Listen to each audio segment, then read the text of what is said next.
Hey guys, welcome back to the channel. My name is Pope Metallicus, and welcome back to Rock and Roll Religion, where we got an interesting band for you guys today. These guys are one of the better known ones, at least at their peak. I think most people will recognize one of the songs on this, but a lot of people, myself included, kind of sleep on the rest of this collection, and we're here to change that today. We are talking about the metal legends known as Danzig, which these guys really need no introduction. I mean, every metalhead who's been in the scene a minute has heard of these guys. And Glenn Danzig himself is a larger than life figure between his work here and the Misfits and all sorts of other stuff. So, without further ado, bringing helping me bring this to life today is our usual cast welcoming back our very own anti-communism robot, the Sentinel. Hail. How's it going, my friend? Going great, man. I can't wait to get into this. Yeah, this is going to be a good one, I think. This is going to Yeah. be a great discussion because we got a lot to go over. And of course, joining us as always is Sardin Herbs. Hello, hello. Hope everyone's doing well today. Yeah. So I mean, this is a hell of a topic, and this was your idea, Herbs. Yeah. When we were talking about some bands to talk about next, this was one that had popped into my mind. I was like, I haven't listened to these guys in a while. It's been a while. Love to Yeah, talk about them. yeah. And once you mentioned, I was like, I had some other ideas that were floating around, but like, my mind kept coming back to this one. I was just like, yeah, yeah, why not? Yeah. They're a great band. Yeah, they At are. least at their peak for sure. At least in this era, they were pretty excellent. I think they tapered off quite a bit later, but Yeah. it Oh is what yeah. it is. But this first record is I mean, first of all, the album art it's simplistic, but it gets the message across of this is very, very dark. Yep. hmm Yep. And The the overall sound of this is very similar to Black Sabbath in a lot of ways. yes. You definitely hear it quite a bit more into their second album. And I have some theories on why that is, but we'll definitely get into that more as we talk about the album. Absolutely. And man, this has just been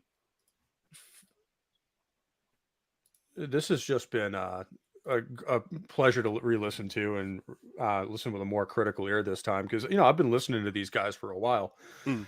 but I'd never really sat down and like dissected their sound and what they're doing and all that kind of stuff. So this was really cool, and it is very doom metal. Like these guys were right up there with the top of that game, including Black Sabbath, which They're so unique, also. yeah, there's not Hmm. really anyone who sounds like this. I think No. that has a lot to do with Danzig's voice, where like I said a minute ago, he's basically the evil Jim Morrison. hmm But I think the rest of the band has a pretty unique sound too that came out of Sam Hain. Hmm. Oh Do you yeah. think? Do you guys think, as far as um, creatively, that this is the best ensemble of musicians he ever put together? You've got John Christ on guitar, Yuri Vaughn on bass, and Chuck Biscuits on drums. I'm I'm struggling to think of one that's better. For for his sound specifically and like what he wanted to do with Danzig, I would say yeah. Because yeah, after Danzig 3, like we were talking about earlier before the show, they just couldn't quite get that same sound, especially after they started losing the original members. hmm Which yeah, that happens with bands, but I definitely say this would Danzig 1 and 2, that's like the best, definitely by far. And as far as like what they came up with together, like the sound is entirely unique to them specifically. It Yeah, it's hard to argue. And It's the best ensemble. It's Hmm. super consistent too between these three records. And Hmm. like they do improve and evolve a little bit, but overall the tone is just perfect. And they keep it really, really consistent throughout all three of these. I would say the most consistent for me is probably the first Danzig, but my favorite, now that have been listening back to it a little bit, is probably Danzig 3. That is, Yeah. I mean, Hmm. and another thing I wanted to point out, Danzig 3, 2, and 1 are probably one of the best driving albums you can ever play. I was Uh, just, Oh yeah. I I would was just contend like, with that, but I would say I know, but straight I was. technical difficulties by Racer X, but How about How about this? How about driving at night? yeah, Driving at night. Yeah. Yes, Yeah. absolutely. at least if you want to scare the shit out of yourself every now and again, because it does put you in that very dark, creepy, like sinister tone. Oh, it's perfect smoking music. I mean, not Mhm. that I condone that. Yeah, The two things together, not that but we advocate that on this channel. YouTube, please, no bully. those are two separate things. But great driving music and great music to chill out to. Yeah. It's This very much does have that late '60s, early '70s kind of psychedelic vibe to it as well. oh Like yeah. early Doors, like I said, behind the stage, he's basically the evil Jim Morrison. It's But retro, but it's cutting edge retro. yeah, like the production Yeah. quality is top notch, and really good for even the late '80s. Because this came out January 1st, 1988. In fact, all three of these records came out on January 1st of whatever, exactly 2 years apart. Yeah. Yeah. But I think the um, overall sound is just absolutely incredible. It's heavy as fuck. And let's get into the track listing here a little bit because I got that right here. And like they start off really strong with Twist of Cane. Mm-hmm. Hmm. And if anyone was under any illusions as to what the lyrical content was going to be, Twist of Cane basically just, yeah, no, this isn't that kind of record. Yeah. Yeah. Like there's some biblical references, but certainly not in the favor of, being on the light side, if Yeah, you will. this is yeah. I was gonna say this is these guys are if anything the anti-striper. Yeah. Yeah, I would say definitely. Yeah, they're making biblical references, but not like that. True. But no, I mean, most of this album just kicks. I mean, I'm sure people who are watching will see one track that everyone's heard, whether they're a metalhead or not. Mm-hmm. Mm-hmm. And then probably my favorite one on the album, which is Am I Demon? Mm-hmm. Yeah, that's my favorite too. Sam. But Yeah. I hadn't noticed this until I went to do this review, and I just told these guys, Am I Demon, the main riff is actually influenced by not Black Sabbath, but Judas Priest. Hmm. It is a pretty much one for one copy, I think just tuned down a little bit from Dissident Aggressor off of Sin After Sin, That's right. which is not a bad song to cover. It's one of my favorites. So Oh yeah. Oh yeah. And that's one thing about bands is that you can tell it's not plagiarism, but you can tell where they will pull their influences from or like what band they're influenced by if they have a riff that sounds similar to another band. And like it's a thing, it's a common theme in music where I can't remember who said it, but there was a famous musician that said basically everything's been done already. Every riff, every tune has already been played. It's just how you're creative about it. It's the way that you play it, essentially. But you really do see a lot of with these like older bands. There's like their way of paying homage to a band that they're really inspired by is by playing a riff that sounds almost the same, but maybe a different in their own way. I guess would be the best way to put it. But I like yeah, how Ozzy put it. He said on that topic, he said, "We're all fucking thieves," and he kind of laughed about it. well, I mean they are, and it's yeah, really not are you stealing from someone, it's are you open about it? Like it's when people try yeah. to actually steal it and get away with it that people get mad. Yeah, 'Cause, Oh, when for you're good like, reason. yeah, because when you're like, oh yeah, I mean, this riff is a Priest riff, but that's why we liked it, and like it just tore my head off, and I had to use it in my own stuff. That's Mm, more like you say, an homage or like inspiration rather than straight up plagiarism. you know what's interesting for me thinking about it? Black Sabbath. Between these three bands, who has the top two most stolen riffs? Black Sabbath, Judas Priest, and Iron Maiden. Which of the two has the most stolen riffs? I would go with Black Sabbath because yeah. if you're a metal band, you cannot not use some of Geezer Butler's bass riffs.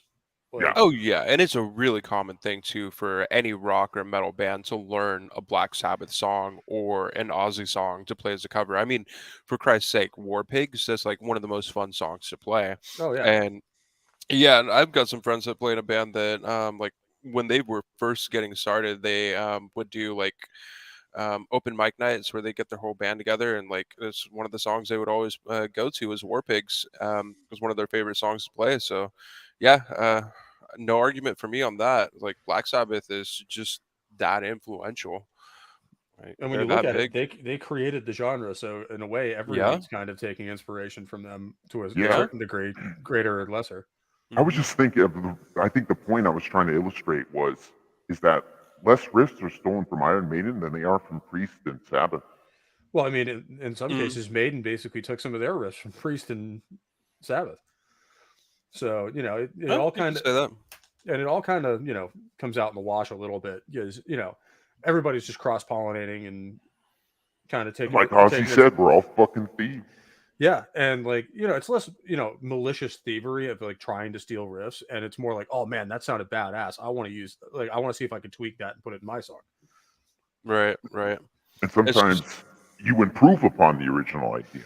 Yeah, and or if not improved, you kind of made it your own in a way, Yes, of and course. that's a really cool way to put it. It's like you kind of like take what someone else has done and make your own version of it. Hmm. And in some right. cases, I actually like the covers better than the original. Oh yeah, oh Hey, yeah. Like one of the most famous ones of that, and it's one of the most covered songs in metal, is "Am I Evil" by Diamond Head. hmm Yeah. And Metallica straight up covered it, and yet it's still like its own song for when Metallica does it. I'm going to say this. I don't care who disagrees with me. Metallica, when they do a cover, always, like 99.9% of the time, when they do a cover, improve upon the original. Yeah, or at the Oh Always. yeah. very least, they kind of put it in their own style. Yeah, yeah, that's true. But I mean, like this record, like obviously, Mother, absolute massive freaking smash hit. Hmm. Hmm. Like, will probably be played on rock radio stations until we run out of rock radio stations, which is unfortunately happening faster than we thought. Yeah, yeah, unfortunate. And so one of the things I want to say, going through a bit of the track listing or the track listing and listening to each of these songs, you can hear they sort of play around with different sounds a bit, like going from like Twist of Cain to Am I Demon to Mother, End of Time. They've all got like slightly different sounds. They're all great songs, but there's like e- e- even though they're consistent with their core sound, there's always like little different little things that they do with each of the songs that kind of creates that whole sound of Danzig One. Um, and the interesting thing about it is Mother just happens to be the biggest hit, right? Now, if you take a look at the next album after, which we'll talk more about that, I'm not sure if you two noticed, but it seems like going through like the first half of the album and a lot of the songs in the second half, you hear a lot of sounds, like sound elements being pulled from Mother because Mother was such a big hit. They try to like do more of that sound. And my reasoning would be, yeah, they probably had people like at the record label that said, "Hey, this is a really big hit, like bigger than we thought it would be. Let's try to do more of that." Or even like Danzig himself said, "Wow, like this is a great song. Let's just do more of this." Um, Well, yeah, I mean it that's not even like selling out to the label or something like that. That's hey, the yeah, fans, like the people who listen to us really dug this one and like really yeah, blew it up. So let's do more of that because that's what people seem to like. yeah, Yeah, yeah. I would agree with that. It And I think really, that's a good way for a first album to go. Is you're kind of playing around with all the different sounds that you use, hmm, and hmm, then throw it up the flagpole and see who salutes. Yep. yeah, yeah. And And they one of kind the of did that perfectly on this one. And when yeah, it comes to the yeah. production value too, like the transitions between songs are fucking seamless. Oh, it's great. Yeah, I still love this album. Like as much as I'll say like 2 and 3 are my favorites. And I miss this era of music when Mhm. when albums all just kind of flow together and like one song can just kind Yeah, of run into the next. Hmm. Because yeah. that kind of died once CDs really took over as the Well, dominant media. my rebuttal to that is CD still had the space between songs, and that Well, the on this album, they kind of fill that in with little transitional notes and atmospherics and stuff like that, and they kind of hide it pretty well. and I love that. Yeah. See, when I noticed that dying out was really when iTunes came along, and you would buy individual tracks, and you would listen to the individual tracks, separate outside of the format and flow of the album, and That they is It certainly became more prevalent then. yeah. I started noticing it once, It's like just later in the it's I CD era. happen that's when I happen to notice it more. Yeah, like I noticed it later in the CD era, Mhm. because the skip button was now a thing Yeah. a big part and of it. stuff like that, and guys would hide weak tracks in the middle of their albums and stuff Yeah, like that. I think a big part of it too would be probably like record label influences, like trying to create radio hits with all the bands coming out.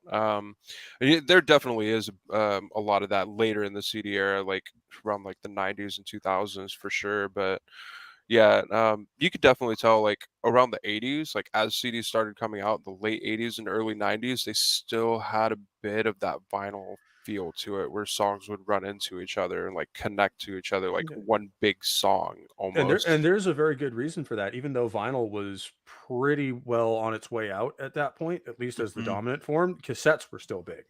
Yeah, Mhm. yeah, yeah. We still So had cassettes. Yeah, just like a and vinyl eight record, tracks. you kind of can't skip them. So Yeah, at that time, the same kind of process of listening was the same, where you would listen to one side of the album and then you would have to flip it and listen to the other side of the Yep. album. So what right. you were getting is almost like two different presentations of the music continuing.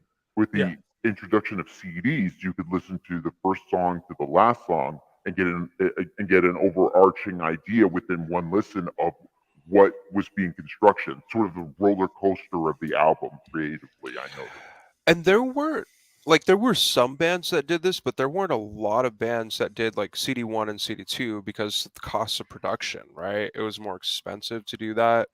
So a And lot there of and like there wasn't bands would, really a need because CDs could yeah, hold so much more data than either a cassette yeah, or a Yeah, vinyl record. exactly. yeah. Yeah, oh, that's a big thing. Yeah, cassettes still had that like side A, side B type deal like vinyls did. Um, Oh, do you want to finish? oh, nah, go ahead. I just wanted to, before I forget, I just wanted to point out a little fact I found out about Danzig 1 is Mm. James Hetfield is uncredited background vocals on Twist of Cain and Possession. Okay, yeah, I I did heard not that. Oh, know that. I thought that was John Christ, but apparently no. I did not know that. I wonder why it sounded familiar. Yeah, because there's the backup vocals on this album, which you don't hear in 2 or 3. Like, okay, there are parts in, like, 3, they kinda had, like, the backup vocals, but not as much as this album, I felt like, or it wasn't as prominent. It would make sense that, okay, I didn't even know that. That's Yeah, cool. that does make a lot of sense though. That you would kind of have a more seasoned artist kind of working with them on this one and kind of Soul Assassin with this one. Yup. Yep. Yep. Every A single one of pencil. every single one of us had a pencil that we Yep. at hand every time your cassette player was on. Oh, There you yeah. Oh go. man. That was That's my childhood right there. yup. Cassette, cassettes for music and game cartridges for freaking videos or for video games Mhm. and VHS. Oh, yeah. Oh, yeah. Including like when I was a kid, we had the old top loader VHS that would like eat your tapes. Oh, yeah. I hated that. Yeah, that Yeah, thing was a pain same. in the ass. I remember like some elementary school friends having those, but never used them because you had the like front loader ones Yep, that that were happened like in like the late '80s, early '90s. early 90s. Yep. Yep. And then the one we had it had a wired remote. Wired remote. Yep, I've never seen one of those. hey Zach, how's it going, man? But yeah, man, like that shit was like that's real old school right there, where you had like wired remotes, freaking manual tracking, so you had to adjust the tracking on the VHS like every 40 seconds. Oh, wow. That's crazy. As annoying as later VHS could get, sometimes the early ones were pretty primitive.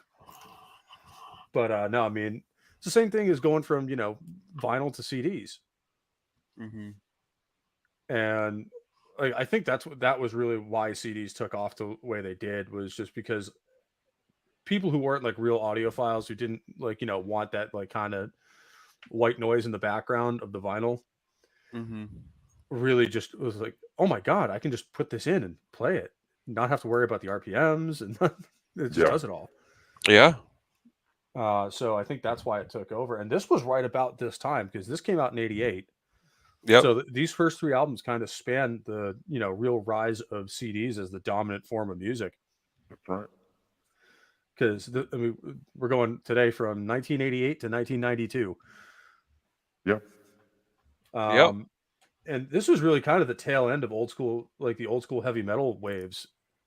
Because by '92, grunge was in full swing, and you do kind of hear a little bit of grunge in Danzig, with that little bit down pace kind of Twist of Cain. I definitely hear it depressive. in Twist of Cain, Yeah, and Twist of Cain is still an anthem. yeah, it Hmm. is. It's Like, weird. and I love that with all three of these records. The first one kind of starts that tradition, and it does keep going throughout the entire collection here. Hmm. Of, you know, they kind of mix like absolute bangers like Mother or Am I Demon in with a couple of like, more down paced bluesy tracks, Oh yeah. Oh yeah. which I really dig, because like you're kind of like, bringing people up, and changing your sound up a little bit, and that keeps people invested. Oh Like, yeah. Yeah. because if you're not going to be like, one of those speed metal uh bands like freaking Motorhead or something like that, you can't just go hard all the time. That is So true. Yep. so Yep. you have to kind of keep people intrigued with your musicianship and lyrics and all that kind of stuff, and kind of bring it up and down. Yeah, I'm the same way. I need some. I don't need musicianship as much as I need um, different beats per minute and different approaches to Yeah, yeah, writing songs. different tempos, Different different tempo influences, all that kind of stuff. approaches, compositions. You know what I Yeah, mean? and you have to really, well, that's what I mean by musicianship. Really, like Oh, okay. you have to change stuff up in order to keep people into the record mentally. Because But it otherwise, also. like after two or three songs, you just kind of check out, which is kind of where Iron Maiden's fucking up right now. Oh my God! Don't even get me started on that. Well, Mm, which fairly soon I think we'll be doing part two of Iron Maiden, so we'll mm, get to that. We'll get to that. So, but no, I mean, like that's an essential part of composition and production that a lot of people overlook, and that can turn a very good album into kind of not that big a hit, because most of your average listeners who aren't like hardcore metalheads like us are just going to listen to the first couple songs and be like, okay, I'm bored now, and Mhm. then go do something else. right. Right. Yeah.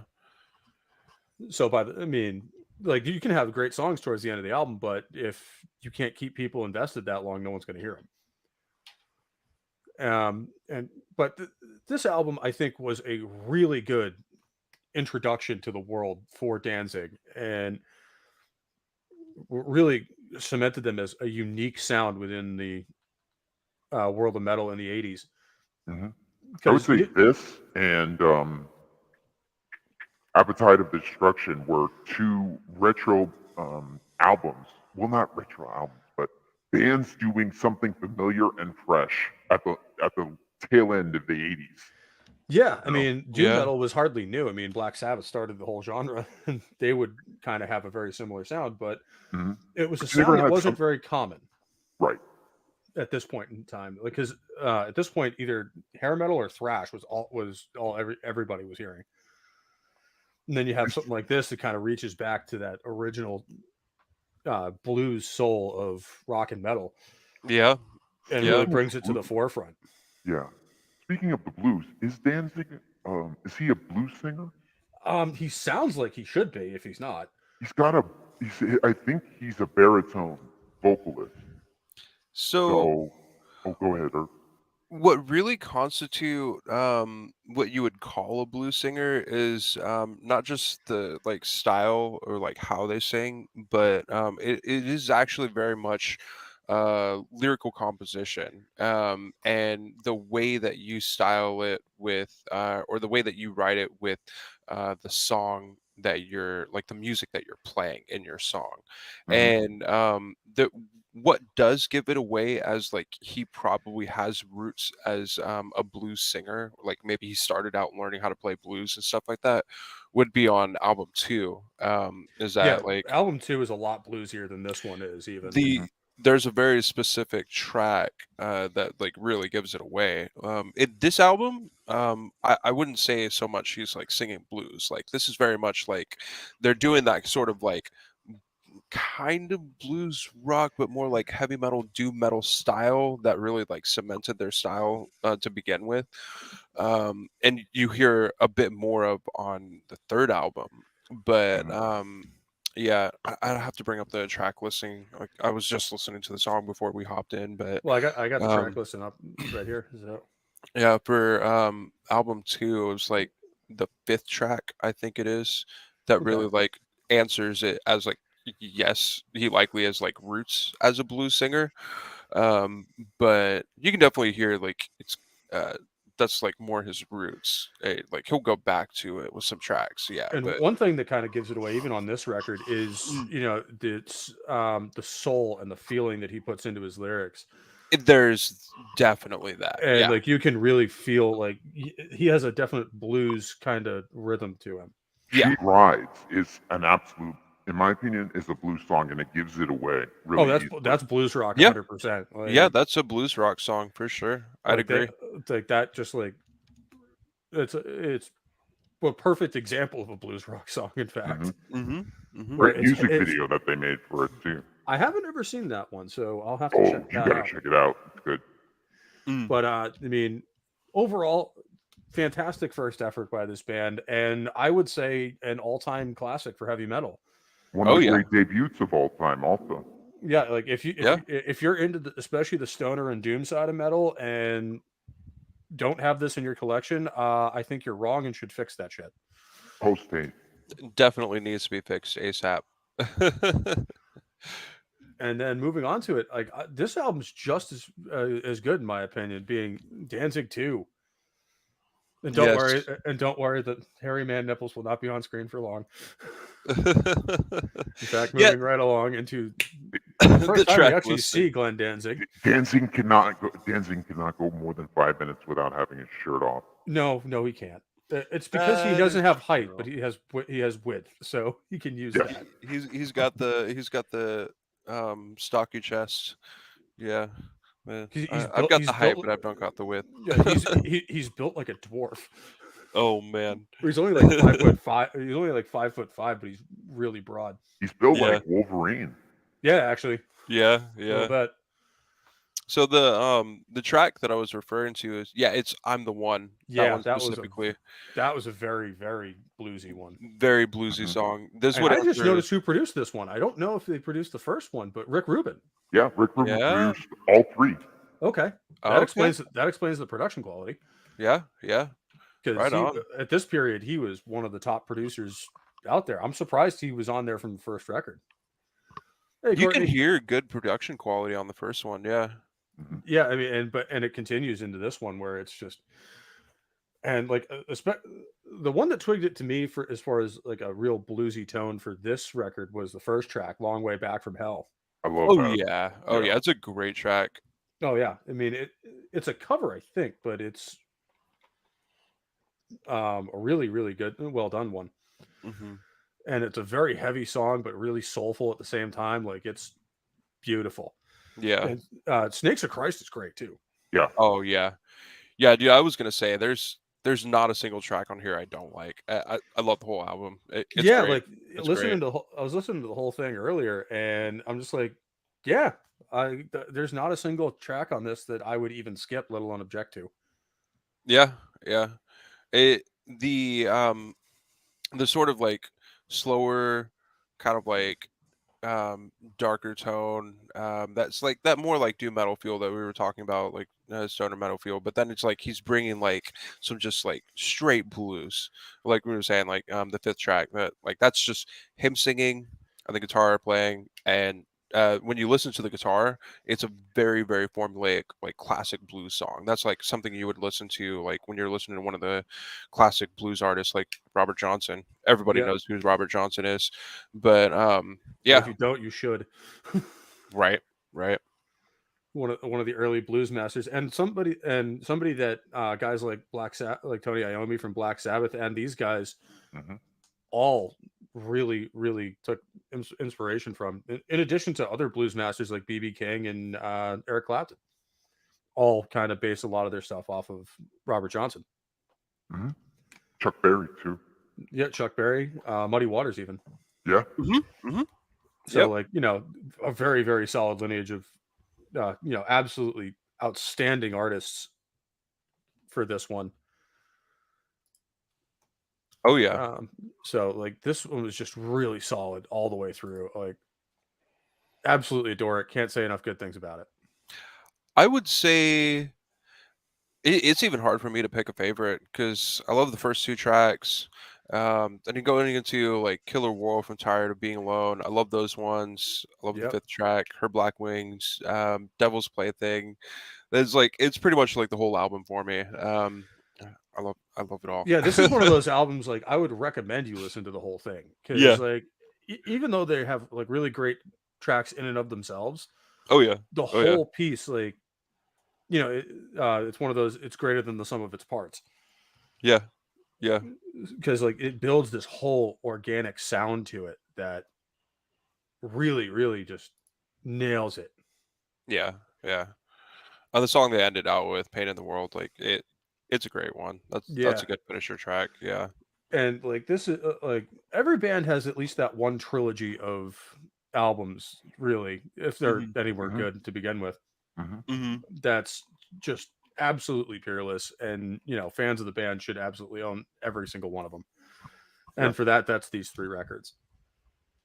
And like there's not even a little bit of a drop off in quality between one and two. Like this is just a continuation of the success of their first record. Although, like you say, Herbs, they do take a lot of inspiration on this one from Mother, hmm Yeah. and kind of went more in that direction, which I think was the right direction for the band to go anyway. Yeah. Yeah. Kind of leaning into more of that hard rock sound, and that more bluesy and more doom metal tone than you know trying to go for a straight up banger, Yeah. which Yeah. they ended up succeeding at anyway. Yeah. Yeah. But I think that's one of the reasons I like these albums so much, is they're not trying to force it to be a certain way. It just kind of develops on its own and kind of takes on its own sound naturally. Yeah. And I think that's because these four guys are all just working in conjunction very well, and just really creating some top notch music. And I think you have Danzig, kind of leading the show and kind of going for the overall, setting the overall tone of like, hey, we're going like, pretty dark, pretty evil. Although I'm not sure they needed any help with that, because some of the guys in the band came from Sam Hain. hmm Hmm. So I wouldn't say that they really needed any assistance in the dark and evil department. Yeah. But Yeah.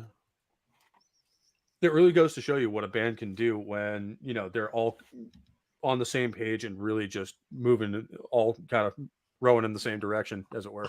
Yeah. Oh And yeah. make no mistake, the Danzig band through 1 through 3 is a full-on band. A lot of Yeah, the like times the artists get a little either don't recognize that the band itself is what makes the magic. The personnel is what makes the magic, and they get a little full of themselves. I don't know if I don't know if Glenn suffered from that, or if they just went their creative, different ways. knowing I what I don't know. do I don't about know what happened there, knowing what but I do about Glenn later, he has a very abrasive personality. So I think yeah. a lot, and he is kind of a prima donna. A bit. Yep. A bit. So I could see that, especially once they got that initial success and really started running with it. After like about 3 albums, because that's 4 years later. So like they're getting to be like headlining tours and stuff like that. they're really taking off. And I think Glenn is one of those guys who would let it go to his head. Yeah, yeah. That's not something I'd be surprised at Well, by I at mean, all. look at. Oh, sorry. Go ahead. Oh no, no. I was just yeah, I'm I was not surprised that would happen, but yeah. I was just going to point out, if you look at the image on the screen right now, who takes up the majority of the image? Mm-hmm. Yeah, Glenn. That tells you everything. Mhm. There could It's be a subliminal, but if you research art history, they'll tell you in any sort of situation, whether it's hieroglyphics or anything, whoever Yep. takes up the majority of the space in the image is the most important focal point, or at yeah, least and it makes would you not think. surprise me if Glenn pushed for that. Yeah. Which is also like in contrast, like as far as like legendary frontmen, when you look at the cover of Queen 2, they're all Mhm. the same size. Hmm. Yep. So it is Queen, not and also it's a little bit different because his name's on the freaking band. So Yeah. Yeah, yeah. That is another good point.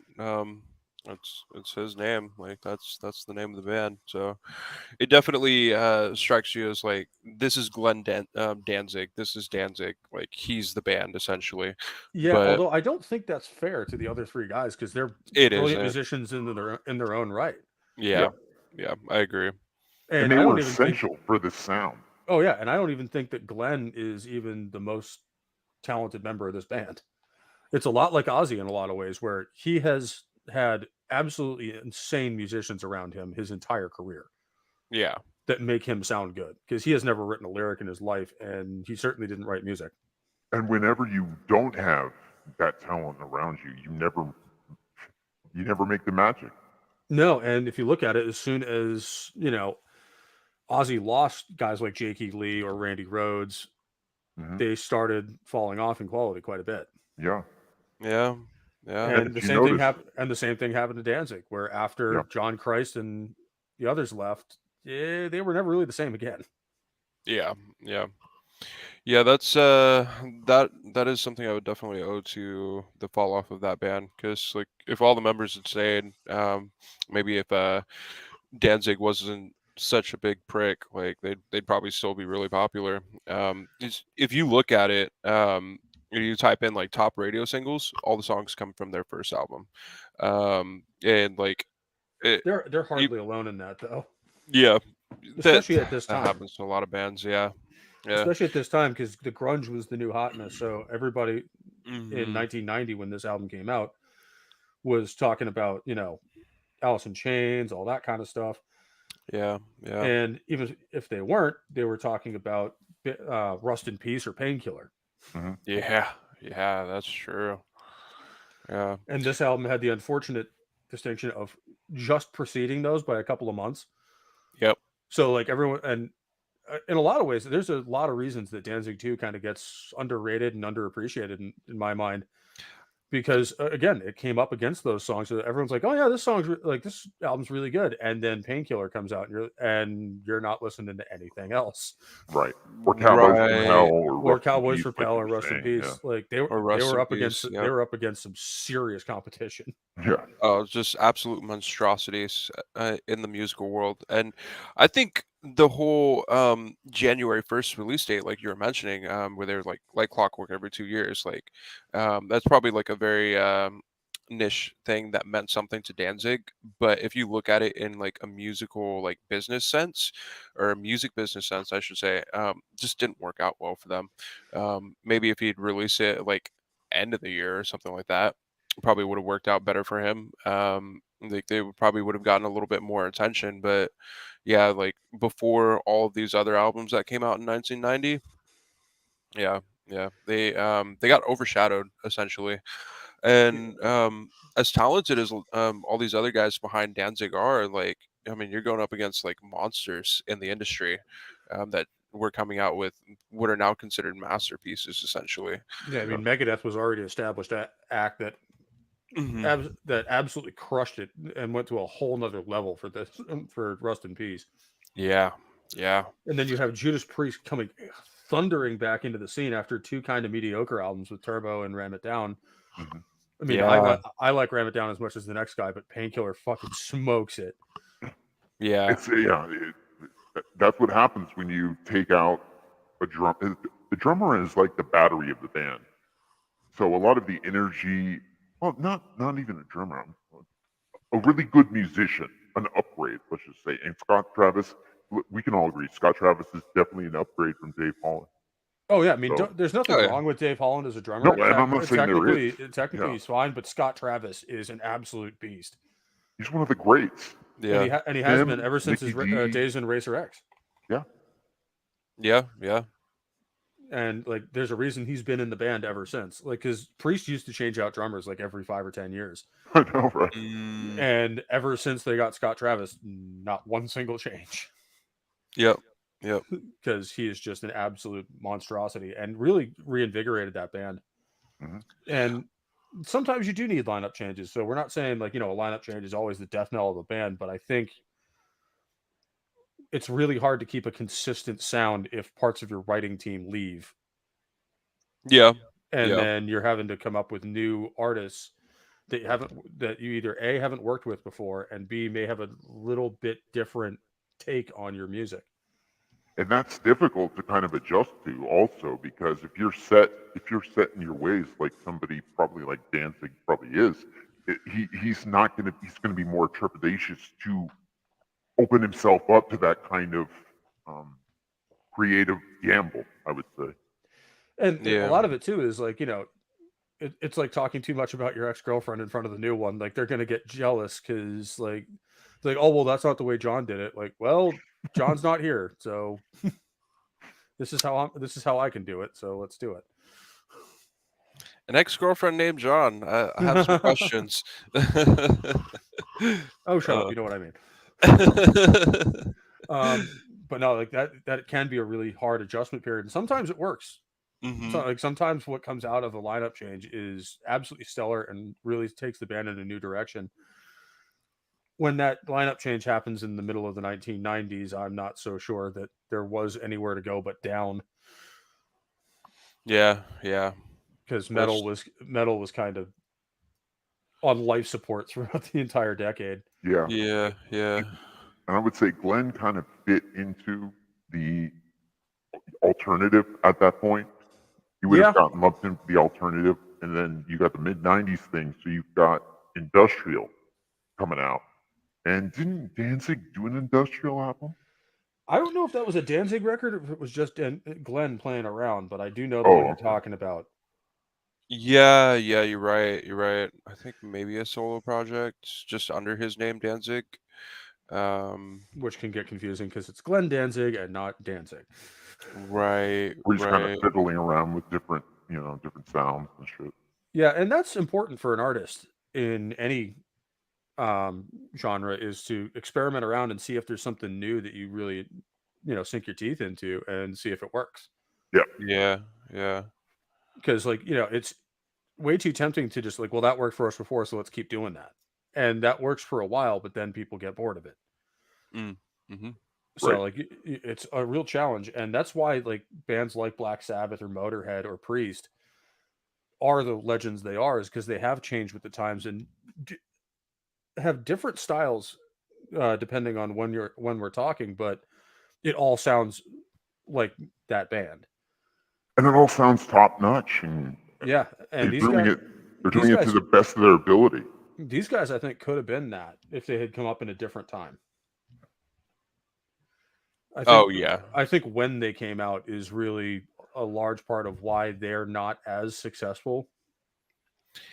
If it was earlier in the 80s, I think yeah, they would have had a better chance for sure. I could Mm. if these guys came up with alongside guys like Venom in '81, I think they would have been absolute superstars. Oh yeah. Imagine if Danzig 1 is released in '78 instead of '88. Oh man, Totally different story. yeah, Oh like yeah. Oh yeah. these guys would have set the world on fire. Oh yeah. Oh yeah. Because their style of music definitely would have fit way more into that era. You could even And say they might have been an even bigger band than they were when they came out, yeah. because all that kind of satanic panic in the '80s, you would have seen it like full on at every sort of Danzig show. Yeah, You know, and you probably would have run into the Streisand effect of, yeah, you might not have heard their shit on the radio, but Mm, but more and more people would have heard about it. right? it That's would not saying that be that these albums did not sell well. I think they did very well yeah, yeah. commercially, as Mhm. well as being a hit with fans. And that's a difficult tightrope to walk. Like, commercial success and what your actual fans want are not always the same. Right. Because there's albums that I absolutely adore by bands that didn't sell. Oh yeah, yeah. So, like, there's a little bit of a, you know walking that tightrope between what's going to make you money and what's going to actually please your fans. Oh Yeah. yeah, oh yeah. And nowadays, metal bands have just realized that we're not going to make any money on our albums, so let's just record the shit we want and then make our money on tour. Yeah, Hey man, that's a good approach too. Yeah, You know? and it's working. there's definitely some bands that I listened to back in high school. They're like local metal bands that did that exact thing, and because the style of metal was so niche at the time, it only lasts for like a few years because they weren't selling enough records. The type of music that they were playing was not popular enough to be on the radio type deal. Um, yeah, Yeah, so totally see how that goes. you either kind of blow up the band and do something different, or you're just content to be part of the underground scene, which some bands are. Mhm. Mhm. And there's a lot of those bands that have really hardcore followings. I'm Oh sure yeah. I'm sure Imperatus could list like 50 or 60 of them off the top of his head, because that side of the scene is all underground. Mhm. Yeah, yeah. That's the stuff I like to listen to. Is you'll find a lot more not just what I would say musicianship, but willing to like work for what you want there because it's a lot of do it yourself shit in the Yeah, underground scene. there's much less of that "Do you know who I am" attitude, Yep. Yep. and more. It's just like, I'm gonna make your ass love me. Yeah, yeah. And I love that shit. I Yep. love that shit. And Yeah. you don't see a lot of frontmen with that attitude anymore in a lot of the bands that are out there, with the exception of bands like Ghost, Sabaton, like those guys, because those guys have that attitude of, it's like, all right, this is our stage for the next hour and a half. You're mine. Yeah. And like, like they have that very Freddie Mercury stage presence of just being larger than life and just taking over that arena for the time they're on stage. Mhm. Um, and I think during this era there wasn't a lot of that, because you weren't playing to arenas anymore. You were playing guys like Ronnie James Dio were playing in bars. I Yeah. know. Yeah. And Now and it that's was also frowned upon a little bit. The 1990 was like the death of the rock star in many ways. Yeah, like being flashy and over the top and stuff like that Larger was than kind of, life and theatrical. That was no. You weren't supposed to do that anymore. yeah, like that was kind of like, you know old hat, and you were just kind of supposed to be like down, very much more subdued and not depressive, but like toned down from the excess of the 80s. Yeah, nothing. You're wearing nothing bright. You're not doing a lot of showmanship on stage. It was completely antithetical to the showmanship over the top live rock show of the 80s. Yeah, I mean, like you look at some of like Priest or Maiden's tour footage from the mid 80s, and they got a 40-foot statue behind them of the album cover in a lot of ways. Mhm. And like, Priest for the Defenders of the Faith had a giant mechanical copy of the freaking The metal uh cat. yeah, the metal cat on the album cover. Maiden for Power Slave had this giant Pharaoh Eddie Hmm. inflatable that they would use. And like the stage was just set up like, it was a whole production. It wasn't just a rock show. You were getting a stage performance. Whereas in the 90s it kind of turned into, hey, this is who we are, this is where we're from, so let's do this thing. And that's so And fucking boring, yeah, especially if the it can music's be. not exciting. It can be, yeah. Yeah, especially with stuff like this where it's a little more down paced and a little more, not subdued, but heavy, rather than just over the top, like action, like full of energy and stuff like that, because it's easy to get mhm. get yourself into bands like that at a show. Oh yeah. And Oh yeah. whereas something like this is kind of more of a slow burn. Yeah, And I would definitely say the first album is definitely, well, not the first. I would say this album for me was more of a slow burn.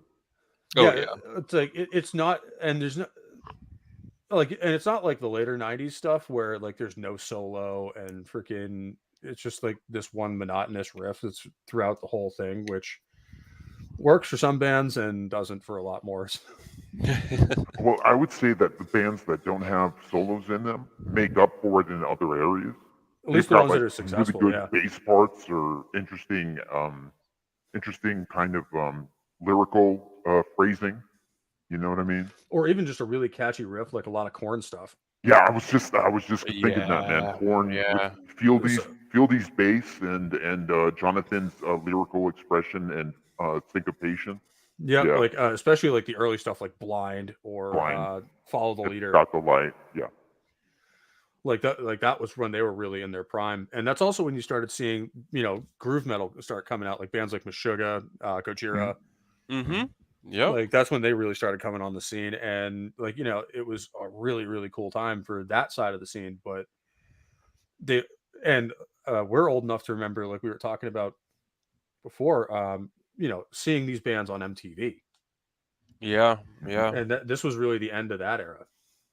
Mhm. Once you get out Yeah. of the '90s, really, like MTV hardly played music anymore. First of all, and second of all, it was kind of getting to be more rap and stuff like that, more pop music rather than kind of a wider cross section of music as a whole in America. And that was a big loss for us. Yeah, it was. I missed that wider cross section. I would say even as late as 2000 was still pretty decent as far as like music goes. You would have at the Grammys, you'd have hard rock and metal and country and pop and hip hop, and it was represented pretty evenly. Now Yeah. it's just completely dead. Yeah, like rock bands made not as well, like, might as well just not exist as far as most mainstream publications go. Fucking Yeah. Megadeth won a Grammy for Dystopia. That shit wasn't Yeah. even broadcast. And they played Master of Puppets when they went to the stage. You Yeah, remember that like shit? Well, yeah, that and shit was big back then. Yeah. Now you just have computer generated music and just Mhm. auto tune fucking vocals with these like weird. You can't even call them like hip hop or rap artists anymore. They're just these people that like to call themselves hip hop or rap artists. Oh God, If you're not today's making the music beats, is just horrible. yeah. and like especially like the vocal style with this mumble rap bullshit. It sounds like they just got fucking shit faced and then just started kind of slurring into a microphone and then ran it through autotune. More like shit faced and high on Xanax because Yeah, that's what those guys do.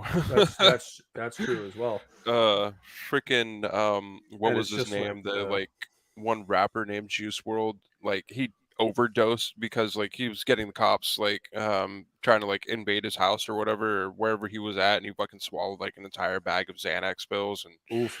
yeah, it's shit like that. Yeah, And it's don't do part of that. Don't do that, kids. You're gonna have a bad time. yeah, yeah. Yeah.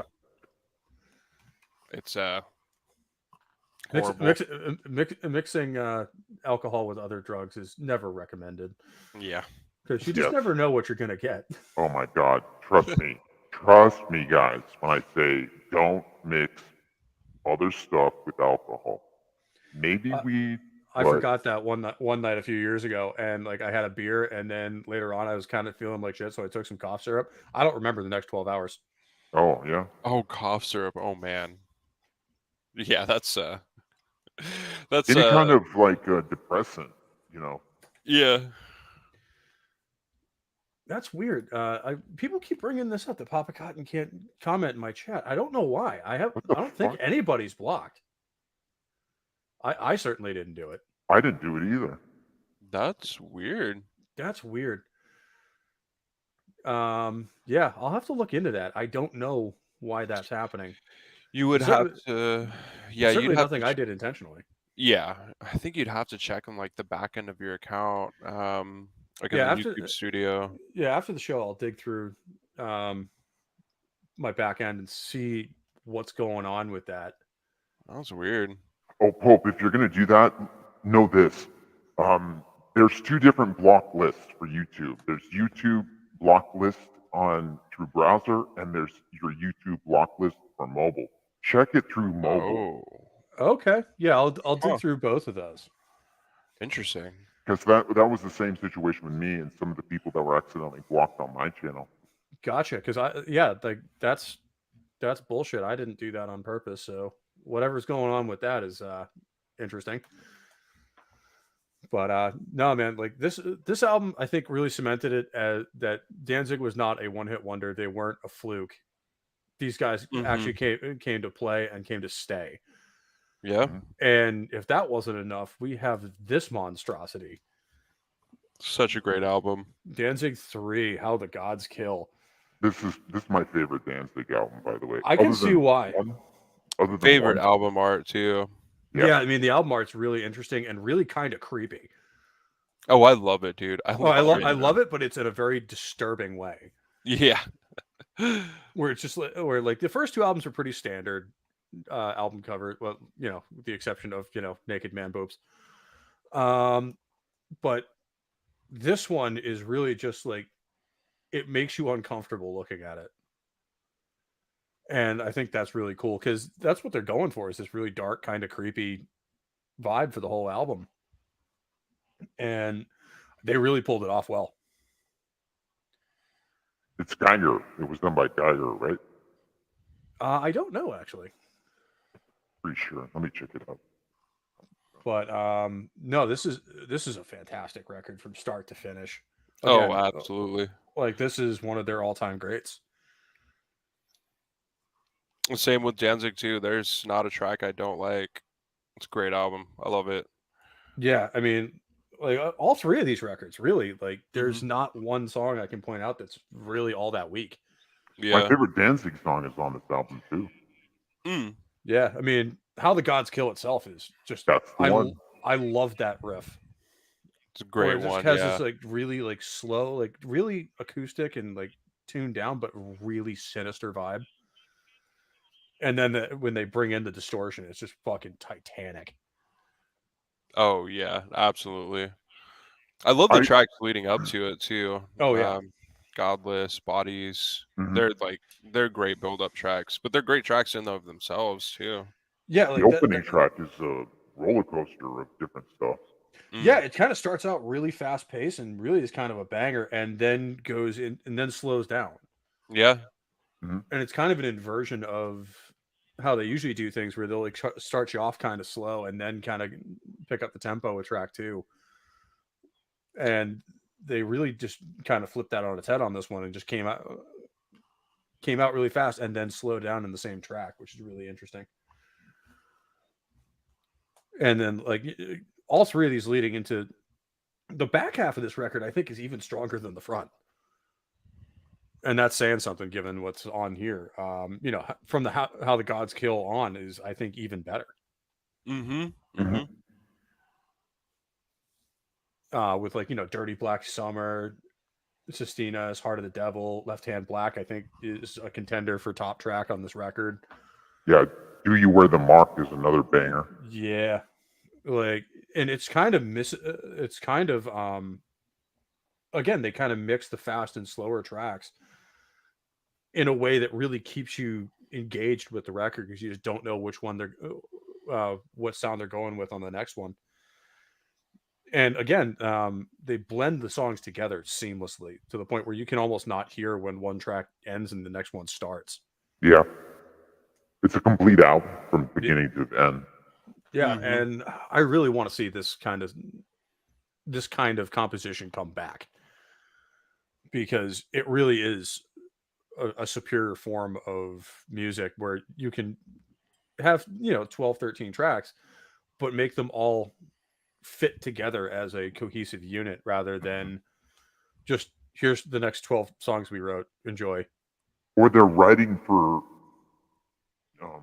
iTunes or streaming where okay we gotta write specifically to song and the art of composition. I'm a composition. the art of song placement in an album to give you that ride. It's just some of it is just lost on some of these newer bands. Yeah. Mm-hmm. Just kind of one solid block of just random tracks. Yeah, that's exactly. And Yeah, it just kind of throws you off a little bit because you're like, and what a lot of weaker bands will do is they'll really put all their time and attention into one song, and that's going to be the single. It's going to be the one that's played on the radio. It's going to be exactly. the one Mm-hmm. that they lead this album with, and then you just have like 11 tracks full of fucking filler. Facts. Yeah. And Totally. it always makes me sad when I hear like a song that I really really like on YouTube or Spotify, and so I immediately go and look up the album because I'm like, oh shit, if that one's great, I want to see Exactly. what the rest of this has to offer. And that should be the And then standard. If this is great, it's the just album is great. bullshit. It's just like Yeah. that track and then 11 more tracks of bullshit. It's like, Yeah. oh well, that was a waste of time.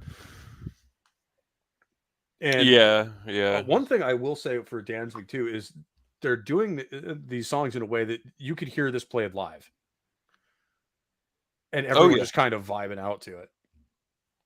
Especially that evil riff in "How the Gods Kill." You can just picture people just almost in a trance. This one has a very psychedelic undertone to it, even more so than 2. And I I remember think, first hearing this album. I listened to "How the Gods Kill," and I was so just because I was smoking weed a lot then, and it just hooked me. yeah, this is very much the stoner side of Black Sabbath that Mm-hmm. I think really bolstered this band, where it's just like, oh shit, okay. Because a lot of people do what we used to do in high school is go to the record store, pick an album that we like the look of, like just based on the album art, and then just go smoke up and listen to it.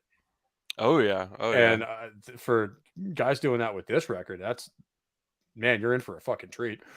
Oh yeah. Especially when How the Gods Kill hits. Like that's like when you take that like primo hit Yep. and it starts setting in and you're just like, oh man, this is great. Or like, I don't know if you guys got that moment where you're just like, it's like you're just kind of sitting there vibing, and then the high hits. And you start getting those goosebumps, man. Yeah, and When you're just the like, like ooh, yeah. when that distorted guitar kicks in, oh, it's great. Yep. And oh man, like these guys, they do stoner and doom metal really, really well. Like in a Oh degree yeah. that you don't hear outside of bands like Black Sabbath or Candlemass. Yeah, yeah. We just had that titanic fucking guitar tone too. If you were to put Danzig strictly in doom metal, I would say their first 3 albums are probably the best composed and written doom metal songs of all time. I would say they're up there with. Personally, I would say they're up there with with Ozzy era Sabbath and early Candlemass. oh, I'm not even including Mm. Ozzy era Sabbath because Black Sabbath. I think that I know they're doom metal, but I'm just kind of saying when the They're genre just kind of in their own category. yeah, they're kind of just in their own category. I mean, they created Yeah. heavy metal, so they're kind of just in their own category. And doom metal as a genre itself, I'm kind of when I say that, I'm talking about doom metal as a genre itself, apart from Black Sabbath. Of course, Black Sabbath is the greatest doom metal band of all time, but Sabbath is not strictly just doom metal, if that makes any sense. No, I mean they Yeah. did a lot of stuff, and they were kind of setting tone for all of heavy metal at that point. I would agree, So definitely. but even if you want to compare them to like probably the other great doom metal band of the '80s being Candlemass, like they have There's Candlemass. Yep. they have very Candlemass. different styles, but they're both fucking excellent. Hmm. Paradise Lost. They're a little bit later in the 80s, but Yeah, They're they're pretty up good there too. too. Yeah, I've seen them live. another one that I listened to is Sun O, but they came out in 98. So So they're like they wouldn't really way fall into later, that like 80s doom metal category. but certainly Um, among their contemporaries, Danzig came out swinging. oh yeah, Yeah. absolutely. And right at the right at the outset of this band, they were already up in the stratosphere in terms of like actual talent Mm-hmm. and songwriting ability. Because like all the real metalheads that I know, like they all own these records, and Mhm. like even me, like I hadn't listened to these records in a long time because I listen to all sorts of other stuff, especially for the show. I hardly ever get to listen to what I want to anymore because I'm always doing research for either a new review or an episode of this or something like that. But when I was doing the listening for this one, I was just really having a good time. Oh yeah. Oh I yeah. was just like, these guys need to be in my rotation more often. Same, same. That was the same thing I thought. When I thought about them the other day, I was like, "Yeah, we should talk about these guys." And then I went back and listened to their stuff. I'm like, man, this brings me back. It takes me Yeah, back to high school. yeah, and like I said, when you suggested it, like I had other stuff that I was kind of floating around with, and then like it just kept kind of popping up in my mind, like, why not Danzig? Yeah, Yeah, yeah, let's do it. yeah. And I'm really glad we did because this is an absolutely stellar band at the absolute peak of their game. Oh yeah. Oh yeah. And like they're not the most popular band out there, although everyone knows their name just because of Mother.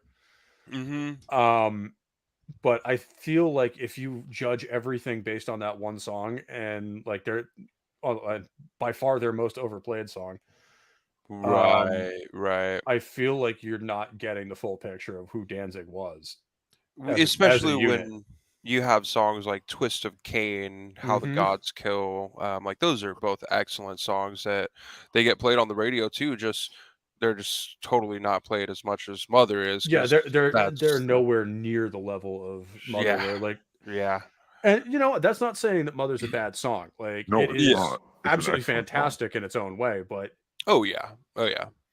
I think Danzig kind of reinforced Mother's super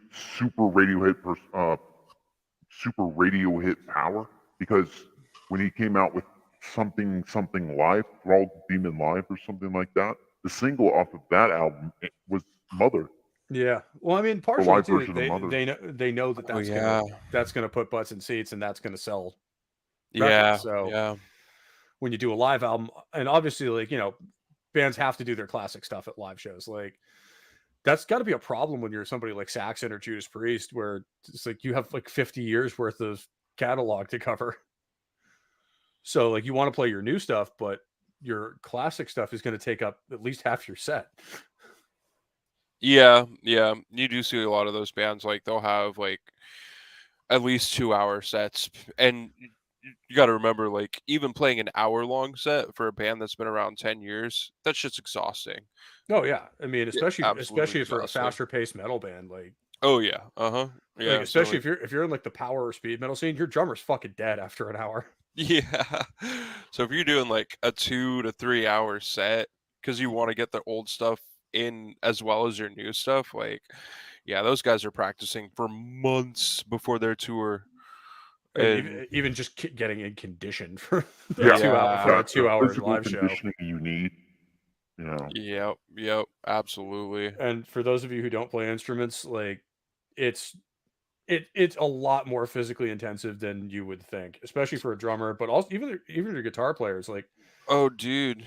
Yeah, just absolutely. the finger strength that it takes to be able to play like that for I'll put it this hours is just fucking it yeah, smokes you.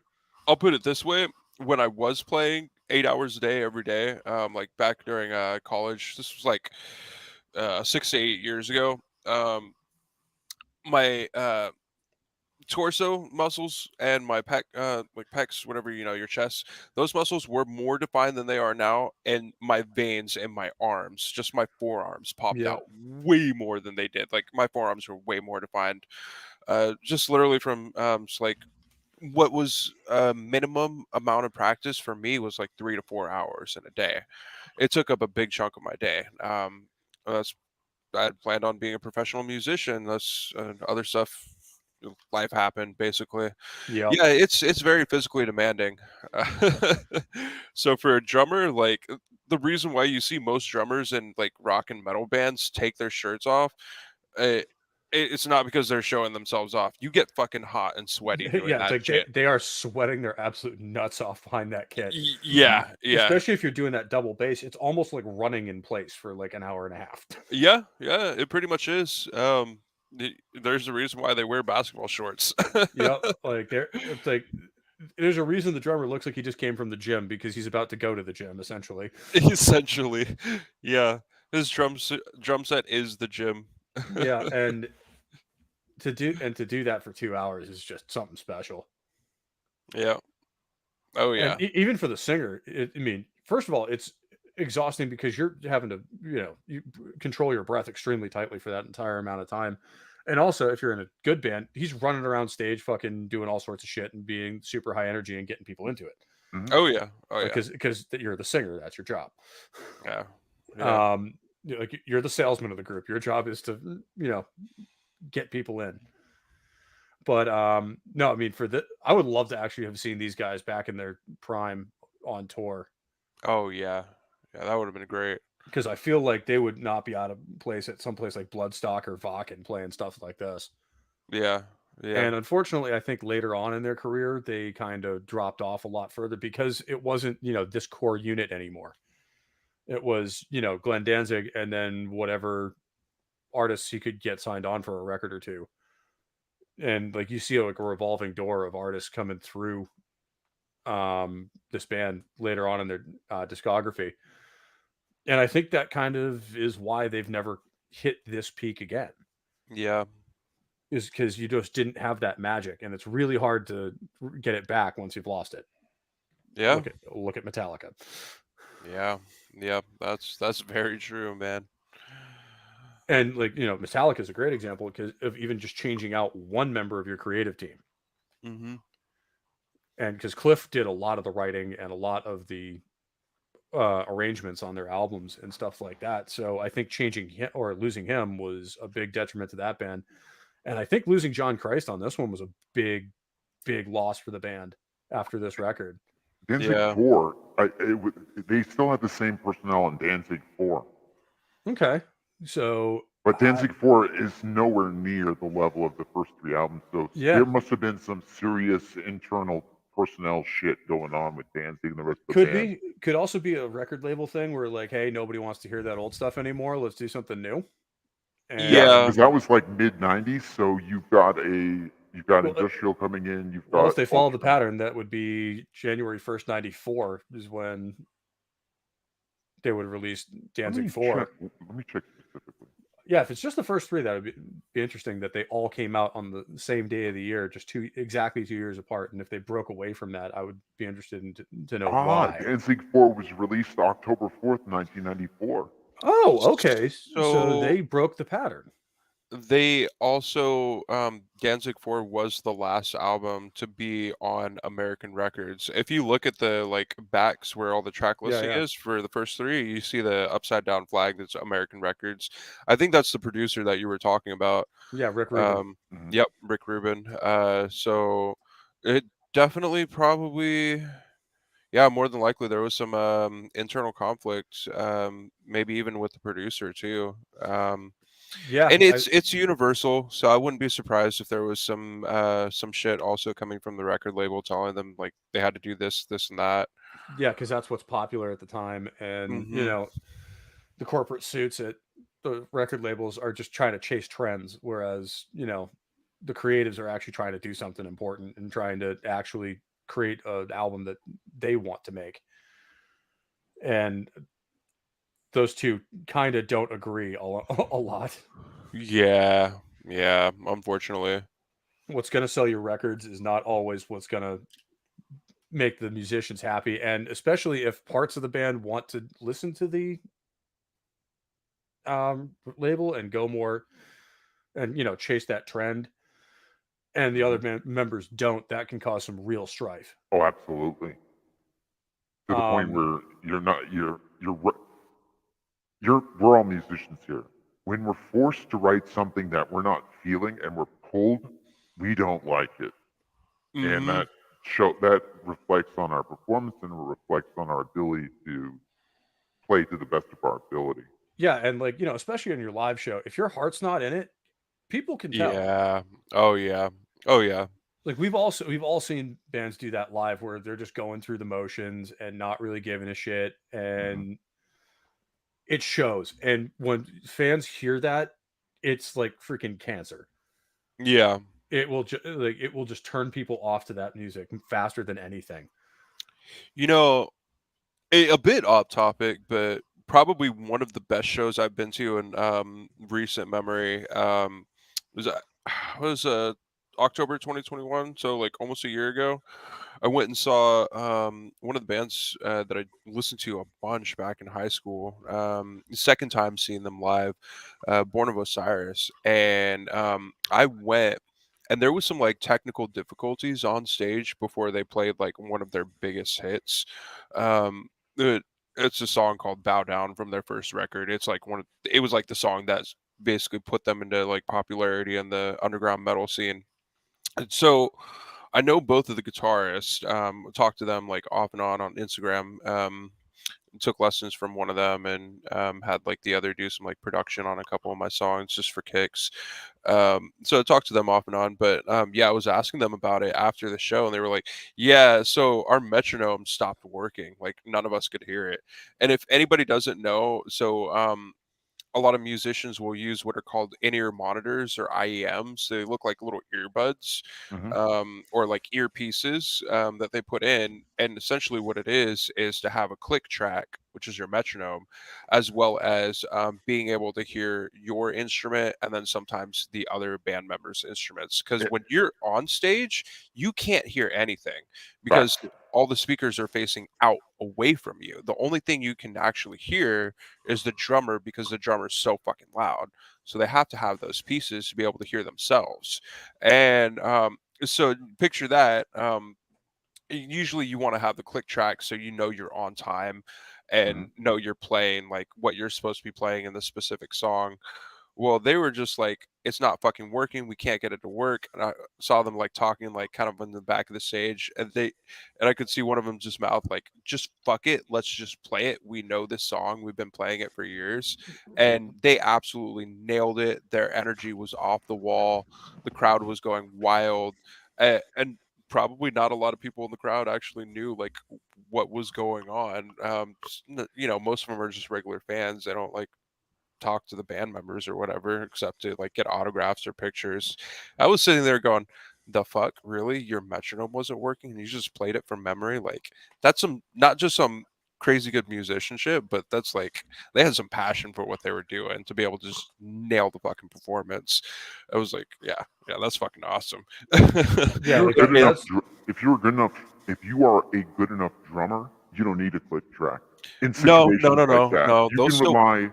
If I mean, there's muscle memory, yeah, but you always want to have a click track. oh, Like it absolutely, I know. I mean, it doesn't matter how good you are, like, you're still gonna use a click track.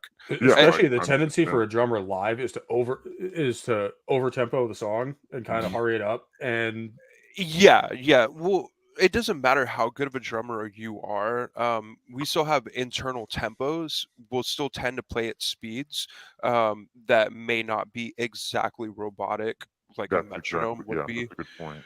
And like I've talked to people that have they played like their whole lives. They'll still use a metronome. It's just because it's easier. It makes it easier to play.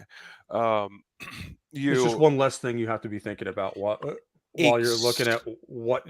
All right, where's the lead? Oh, exactly. where's the lead break? What am I supposed? What riff am I going into next? Yeah, Like yeah, kind of trying to plan instead of out having what to you're doing and kind of keep constantly track of the count. repetitions rather than. Yeah, you don't want to constantly have to count inside of your head. If you have a metronome, you can just turn that part of your brain off Mhm. and think about like what parts are coming up next that you have to play. Which uh, this is a little bit of inside baseball too, but like if you guys are ever at a show and you see especially the singer but also the guitar players that kind of stamp in one foot, yeah, Yeah, that's them keeping that's time with them. the metronome. Yeah, yeah, my yeah. brother always does that. And if especially if you don't have a click track like that, that's your metronome of body rhythm of just Uh, keeping yourself on time. and like in a point you do make like a good point. Like if the drummer's good enough, he doesn't need a click track, but they're still always going to default to a click track because Hmm. it's just um the thing that It's people more have reliable said. than you are, even if Yeah, you are an amazing drummer. And a yeah, lot of drummers like to do off time shit too. So yeah, yeah, that is like true. Yep. Neil Peart was famous for it, Hmm. Oh where like yeah. he's doing all sorts of stuff outside of the time signature, which For any other band, it probably wouldn't have worked because it would just thrown everyone else off. But this is Rush we're talking, so Yeah, And Neil Peart is an outlier. and this is from having played live shows and talked to musicians that tour. Like you always want to have a click track. Like I've taught a student band that's played a few shows and they didn't have any fancy gear like in-ear monitors to like keep a click track going. If you're sitting there having a count and then like stay on tempo and then try to like follow the tempo of all the other musicians who like these are student musicians, so they're not that great. So it doesn't lend to the sound very well if you don't have something keeping you on time constantly. Like it's not going to sound great. But yeah. yeah, yeah, it's just one of those things where like it's a part of your, I guess you could say, toolkit. You want to have that. So for a band to like do a song without it and be able to nail it, that's just like absolutely insane to think about. And I have But seen some like of the more outlier bands or outlier artists who are like, oh, we don't use a metronome. That's just lazy. It's just like it's not lazy. It's just one less thing you have to worry about. yeah, yeah, Which there's already about a million things that can go wrong on stage, from amps blowing out to speakers not working, mics dying in the middle of a performance. Seen that one happen. It's fun. Shit happens. Yeah. Shit fucking happens. And especially with hard rock and heavy metal, because you're pushing this equipment as hard as it can, oh and yeah, in a lot of cases a lot harder than it should. So guys are popping tubes on stage, which is why you have a backup amp usually that's already in the sound chain ready to go. hmm So if you notice that your amp's fucked up, then you can just switch over. But a lot of that is really it's key to success in terms of a live show, and like there's a lot more than go into it. Um, and this is the shit you will never see backstage. So it's very easy to say like, oh well, how can you fuck that up live? It's just like because there's about a million things that need to go right. Yeah. yeah, yeah. And That's the way it goes. I'm not familiar with this one, Fizz. I'd have to look him up. I don't know that I've heard any of this stuff. Never heard of him. Never heard of them. Yeah. Okay, so we'll have to look into that. It's an investigation for later. But no, I mean that's like, and that is, I think the key to any band's success is the live show. Like I say this on a lot of these episodes, is if you can't do it live, don't do it at all. Right. Right. Because like if you sound like amazing on your albums, and then you come out for a live tour and you sound like a completely different band, no one's going to enjoy that, and it will ruin your Yeah. reputation. Yeah. Yeah. That is true. Like I've had bands that like I used to love on their albums that I then saw live that um it's like they dropped massively in my estimation after I saw them live, because like they just didn't sound anything like themselves and didn't sound good. Right. Yeah. There's been a couple of shows that I've been to where, like maybe on the way to the show, I listen to one or two tracks of like one of the opener bands. Like it's been produced, it's been practiced, but then you go to the live show, and it sounds nothing like their recorded shit. Because there's a lot of like practice and like multiple takes that go into recording shit to get it to sound good.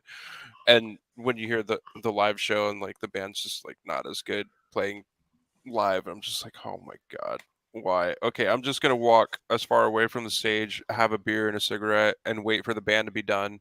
Yeah, yeah, I've had a couple of shows like that. Yeah, and it's never a good time. Like we never want to hate on a band like that, but yeah, it's yeah. just like I'm just disappointed now. Right. And yeah, foot placement, especially for a guitar player, because you need to be next to your stomp box and a couple Mhm. other things, and also And the and pyro. fireboxes. Yeah, pyro is very important, at least if you want to like not burn to death. Or burn the building down. Yeah, or yeah, Great White was a thing. It's funny, Yeah. like they play music for like 20 years, and like the only thing they'll be remembered for is, aren't you guys that burnt down that nightclub one time? Right. That Right. sucks. You're right, that sucks. It really does, but it's just like, oh, It's like that's the only thing we're going to be remembered for at this point. Shit. Yep. Yep. But And oh, okay. So he's a musician. I don't know of any of his stuff. I'll have to look him up. for the horrendously animated movies he's directed, oh wow. Okay. Yeah, a lot of guys try to like branch out into other areas of artistry, and sometimes doesn't go well. But no, man, like Or it's hit and miss, like Rob Zombie. yeah, I mean Rob Zombie, like don't get me wrong, some of the movies he's directed are fantastic, I know. and But other there is ones Halloween are and Halloween 2. we don't talk about those. What movies? Exactly. I've never even seen them. I've never heard of them. That never happened, Sentinel. It was a figment of your imagination. It was a bad dream. Yeah, exactly. It was all a bad dream, just like the Avatar movie. I think somebody maybe had too much NyQuil. uh, Oh man, but yeah, that these guys, I would love to see them return in their original incarnation and see if they can come up with some new stuff Same. right. in this vein and keep that going, because there are bands who have done it. One Like, last album, bro. One last album. Just try to come together. Be open-minded to come together and just try to make something great to go out on. Is yeah, what I'd like like to see and happen just with basically Danzig. like Black Sabbath did with 13, where they got the original band back together and created one hell of a record to go out on. Mhm. Yeah, yeah. And that was Same with Van Halen. Different kind yeah, of truth. yep.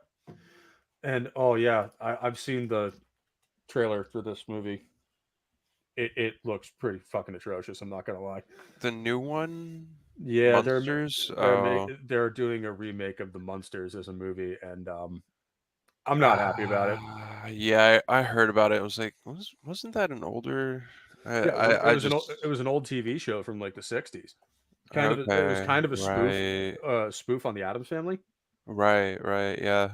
And yeah, Rob Zombie's trying to bring back that, and yeah, no. It's like some things just shouldn't be redone. Oof. I mean, I never watched it. Was it like was the original one bad or like No, the original one was pretty good, but supposed to be a spoof on the Addams Family, and they did a pretty good job of it. Mhm. supposed to be a parody? Okay. Um, and I think, I mean, don't get me wrong, Rob Zombie would probably do a much better at it than other directors, but I don't think it's going to be a good one, Hmm. which is unfortunate. It's unfortunate Un- that they have to ruin everything. Unfortunate. Yep. Like a couple Addams Family's movies they did in the last couple years, it was just like, no, why? Oh man. And yes, I do, but that's irrelevant to this conversation. I do want to drive his like goth themed freaking hot rod, which yes, Hellbilly Deluxe is an amazing album. yeah, it really is. And it showed that Rob Zombie could be talented and really good outside of White Zombie. Mhm. Mm. He took a lot of White Zombie with him too. Yeah, he did. He really just took that sound and then amplified it. Oh, I was talking even in personnel terms. Yeah, true. Mike Tempesta on drums, and yeah, probably that's about it. Yeah, it was kind of like the breakup of Guns N' Roses, where Slash took pretty much the entire band with him into Velvet Revolver. That's a good band too. Wish they put out more albums before Scott Weiland, died. Yeah, no, that was because I think Scott sounded better with Velvet Revolver than he did with Stone Temple Pilots. I know, right? Seriously. And that's not saying I don't like STP. I do like some of their stuff. But Velvet Revolver was like this own unique little thing, and it kind of combined the best aspects of both STP and Guns N' Roses Mm. in a really, really awesome way. And it really all came Interesting. together for them. And it was a really, really cool thing to see. Well, so check that out. And I really wish that, I think that was what Glenn was going for when he started doing other stuff outside of Danzig. And I Yeah. don't think it worked all that well. Yeah. And when you combine that with his personality being kind of abrasive and kind of hard to deal with, I think that is why you've not seen a return to this kind of talent and this level of performance out of them Talent, ever since. performance, and just level of songwriting. Yeah, and I don't know who did the songwriting on these three. I'm assuming it's mostly Glenn. It's mostly Glenn, yeah. Let me So break it down. Hold on. I'm gonna go to the track. Yeah, it's all Glenn. okay, Glenn, so Glenn wrote most of the stuff on 1. Let me go to 2. Glenn wrote everything on 2. Let me go to 3. Glenn wrote everything but on 3. okay, so I mean, well then maybe what happened on later albums is other band members insisted on being included in the writing, and that may be what went wrong. Possibly. Mm. I mean, and it's easy for us to sit here on the sidelines and talk about that. It's a lot different when you're in the writing room and trying to decide on what's going to make it on the album, what's not. Where do we want to go with this one? Do we want to continue with what we have been doing? Do we want to try something different? And I just went through 4, 5, and 6, and all songs are written by Glenn Danzig. So that could also be why the other guys left, is they wanted to have more of a creative input, and he said no. and then when he said no, all the magic, well, not the magic, I would say the foundation that allowed him to create songs as good as they are fizzled out. Yeah, because even if you're not writing the song, it all depends on who's playing it too. That's true. Because the same song written by played by two different guitarists can sound completely different. Yeah, that's true. So, I mean, there's a lot of it on that level, and all sorts of shit can go into this stuff. But no, it's unfortunate because this band was on target to be probably the greatest doom metal band of all time. And Unfortunately, yeah. And then they kind of swerved away from it, which Yeah. it happens. Yeah. Yeah. Like, could you imagine a world where Metallica had just kept going with the thrash metal scene and kept going with that sound and all the music they would have come up with? Oh man, it would have been fucking insane, dude. Like if they had kept going with that and Justice for All kind of mentality, Or even the approach to the album composition, where you have a first track is like the speedy, thrashy intro, and then the second track is more of a kind of a radio friendly, straight ahead, anthem, and then the third track is like a slower song that's really powerful and have this kind of consistent slow beat, and then the fourth song is like a dark ballad. yeah. And You wouldn't see that until Death and when you look Magnetic. and when you look at it, these albums kind of follow that pattern as well. Mm-hmm. Where like you start off either with fast or slow, and then kind of change it up by song 3. Yes. Or in the case of Godless, you do both in the same track, and it's still cool. Mm-hmm. And then you have that dark ballad with How the Gods Kill. Mm-hmm. And I can't. I always come back to that song with this. Like that riff, what stays in my head for days, and it's just really good to just vibe to. I love music like that too. Yeah, it's not. It doesn't get stuck in your head like songs like Baby Shark do, where it just annoys the piss out of you and it makes you want to dig your eardrums out. Yeah. It's really a positive way of just like, oh man, this song's just bumps. And I'm just gonna say, and I can listen to that song, to this album on repeat for hours and not get bored of it. Oh yeah. Oh yeah. But overall, for all 3 of these records, I think you have a trio of metal classics that, if you're a fan of doom metal especially, but even if you're just a fan of good solid albums, these are definitely worth a listen, if not a purchase. Like they really do set the bar kind of for what the doom metal scene is in the early 1990s and going through. And I think that is really where we're at with these guys, and this is the peak, unfortunately. So I can easily see this band having continued on to do well in another era. I don't Yeah. think, and unfortunately, I don't think that they weren't around at that time. So they just kind of faded into obscurity with the rest of the metal scene. Yeah. Um, which these things happen. Like, there's always that band that catches the tail end of a musical era and kind of either just comes around at the wrong time or gets left behind by events. Yeah, it's an unfortunate thing with what happened in the like 80s going into the 90s, like late 80s and early 90s, just that whole turn. I mean, I guess it's like what every 10 to 12 years. Yeah, that cycle does I tend to run in like a 10 or 12 year cycle.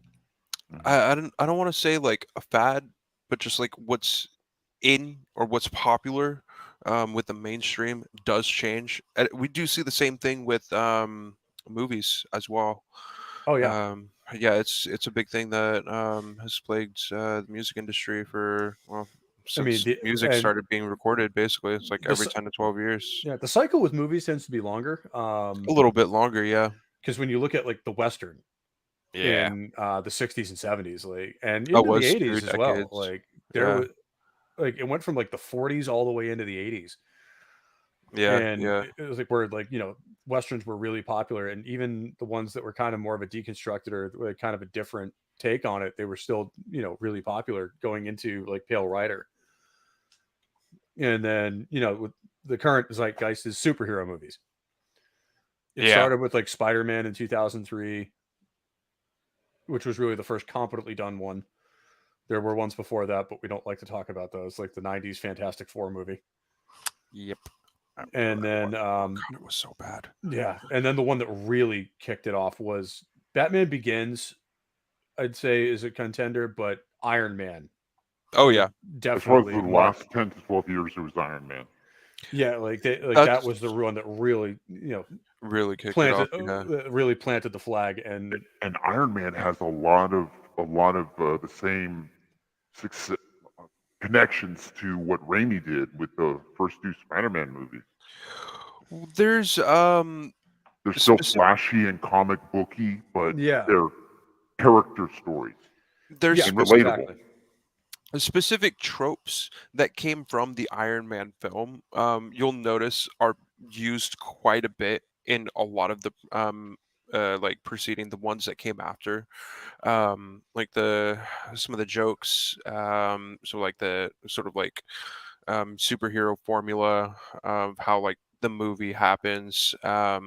There's a lot of stuff they take from Iron Man, but I don't think any of the movies that came after come close to doing it as well as Iron Man did. For me, like the last great superhero movie was Iron Man. Like I don't even count two and three. Like I watched them, but the one that kicked it off with this whole zeitgeist, like that's the last good superhero movie for me. Everything Yeah, I after mean, was kind of eh. Captain America, the first Captain America was really good. It's beautiful. I The Phase One films from Iron Man to Avengers are, are look like films, and Like almost pure, I everything after that looks serial. yeah. yeah, I don't even like I'd watched the first Avengers film. I wasn't a big fan of it. I really enjoyed That's that just one, me but though. after that I think they really started going downhill. Although there were Mm, moments in phase two that were pretty good, but Winter after yeah, that it Soldier, really started dropping off. Winter Soldier was awesome. I guess I'm just not as big a like comic book superhero fan. Maybe because I didn't grow up with it. It just didn't strike me as hard. Like, of course, I'm fans of like the big ones like Iron Man and Spider Man, but Well, yeah, that was the funny part is up until that movie, Iron Man was not a main character. He was kind of a B character. He was hmm, C list, Yeah, C like lister. he wasn't one of the bigger Marvel characters, which is unfortunate because he was my like favorite. Superman or Spider Man. Yeah, yeah, that makes sense. Yeah, Well, but when it comes to Marvel comics, there's only one spot at the top, and that is Spider Man. yeah, Absolutely. yeah. He is the main one. He's their Batman. Yeah, yeah. Like everyone loves it, and yeah, yeah, Soul Assassin nails it here with the embarrassment that is She Hulk, Mm, yeah. and yet Rings of Power is somehow worse. Like She Hulk is one of those things. It's so bad, it's fun to make fun of it. Whereas Right, Rings of Power is just like, oh, kill me. right. House of Dragons seems to really be popping off. Like a lot of people I like it. I was concerned about episode 1, like it did some kind of dumb shit, but it really picked up after that. I haven't even watched it yet, but I'll probably end up watching it like after like the whole season finishes out. Yeah. See what people say about the finale. But Yeah, like that was a pleasant surprise, especially yeah. after the way Game of Thrones ended. It was like, okay. Yeah. I didn't even watch the last season. Like I kind of fell off at what was it? It was 8 seasons long or 7 seasons long. It was whichever one before the last one was. I fucking Yeah. forget. I fucking forget. I remember like one of the major things right before I stopped watching was like Jon Snow like being brought back to life, but that the lady in red or whatever her name Yep. was. But yeah, that whole fiasco was like, I don't I know if mean, I want to watch it. season 7 wasn't great, and then season 8 was actively terrible. Okay, yeah, that's where I started losing interest was season 7. Yeah, and then like that was really when it started going downhill, and by the end of it, everyone's Yeah, like, "What the fuck?" yeah, It's yeah, like you had all of the chance to succeed in the world, and they and you fucked it fucked it up. all up. I've heard great things about Cyberpunk Edgerunner. Yes, same. That is another one I I'm will trying to have to watch. check that. I will have to check that out because I fairly rare, fairly rarely for people. I really enjoyed 2077, but that's because I have a top end PC and the latest gen Xbox, so I didn't have a lot of the performance issues that a lot of Okay. people had. And so I really did have fun playing around in that universe. I get why a lot of fans of Cyberpunk 2020, the tabletop game, Don't are like not happy 2077. with it. I Yeah, understand why. And there's I some really wish there had conflict. been more of the original creator in there, Yeah. but I did have a lot of fun with it. And I really want to check out Edge Runner because I've been hearing some things from Cyberpunk fans that are just like, yeah, it's fantastic. Go watch it. It is made by the same studio that did Gurren Lagann, and I don't know if you're like huge into anime, but Gurren Lagann's a really good one. I haven't seen that one yet. Um, It's it's ooh, great, dude. It's great. It's hilarious. I will have to Yeah. check out Primal then too because I know increasingly like the metal scene is actually kind of merging with animation and hmm anime and gaming as well Yep. to kind of create some really interesting masterpieces like the Doom soundtrack Oh yeah, from 2016 absolutely. where it's just industrial metal fucking savagery from top to bottom. Oh, and then you get into Doom Eternal. That soundtrack is fucking so good, man. I love it. I'll listen to the whole It thing by really itself. embodies the series by itself of just rip and tear. Yeah, it really does. I love it. Just naked fucking aggression. Mhm. And like that's really where that series should be because like you're not it's I love how those guys or the guys who did the last two Doom games understand what Doom is supposed to be. hmm It's not supposed to have this like overarching really highbrow story. It's about being the Master Chief on bath salts and killing demons. Yeah. It's pure, unadulterated, slaying demons violence. Yeah, That's what it it's just is. rage and anger given of an outlet, and it's just brilliant for that. Oh yeah, it's great. It's great. I still need to go back and beat Doom Eternal. Yeah, I need to play. I need to play through those two again because it's been a while. Mm, And no, I mean it's just such a it was just such a welcome relief, especially being a guy who played the original ones back in the day. And like when I heard a remake of Doom, I'm like, ooh, I don't know. Are they gonna like kind of try to go a different way with it and ruin it? No, they just went straight down the same path, and it was brilliant. Mm-hmm. They literally just took the original Doom, put better graphics on it, put a much better soundtrack behind it, and let you have it. Yep. And sometimes that's all you need to do is just remember what made you popular and keep doing it. Yep. It's true with movies, it's true with video games, it's certainly true with music. And if you never forget what made you popular in the first place, that's assuming you actually are self-aware enough to know what made you popular. Then it's the sky's the limit in terms of the kind of creativity and positive feedback you can get from the people who really enjoy your shit. And just Right. like music, when corporate starts getting involved and starts making decisions based on what's popular and what their marketing department says will sell, that's when things start going to hell. And especially when we see it in gaming a lot. Like, look at Mass Effect's the perfect thing. Really, once EA took over and started influencing the actual creative decisions that were made at BioWare, that's when BioWare stopped being, the absolutely legendary company that they were. And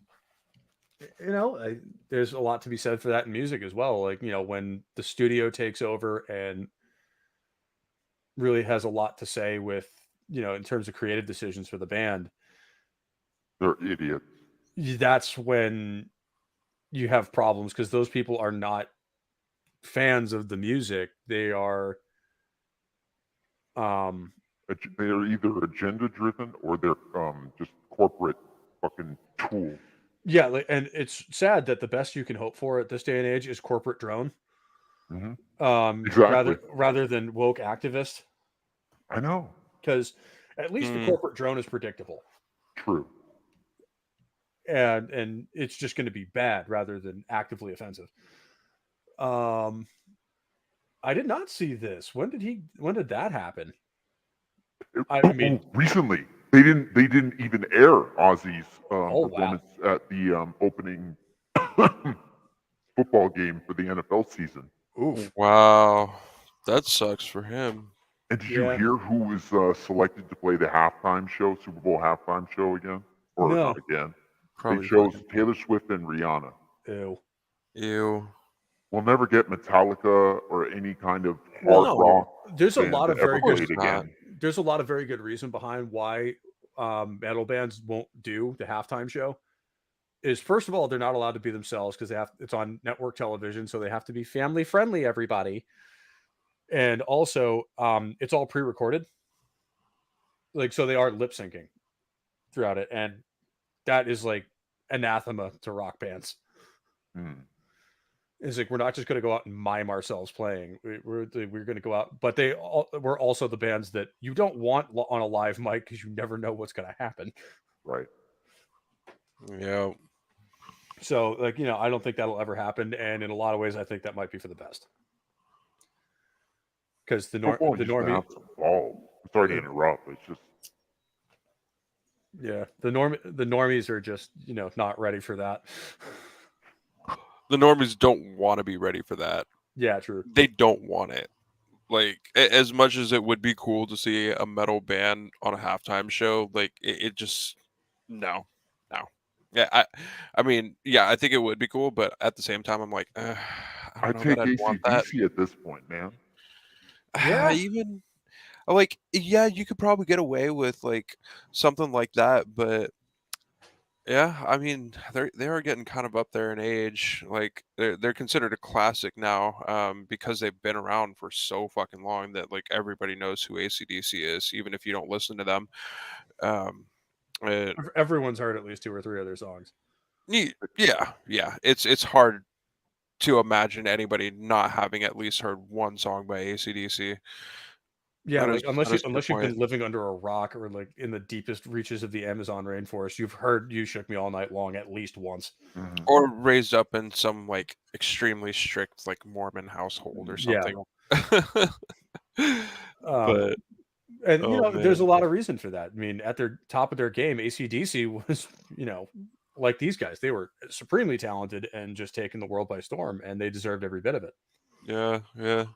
But no, I think I have one more image here. Yeah, we've got that's the band themselves.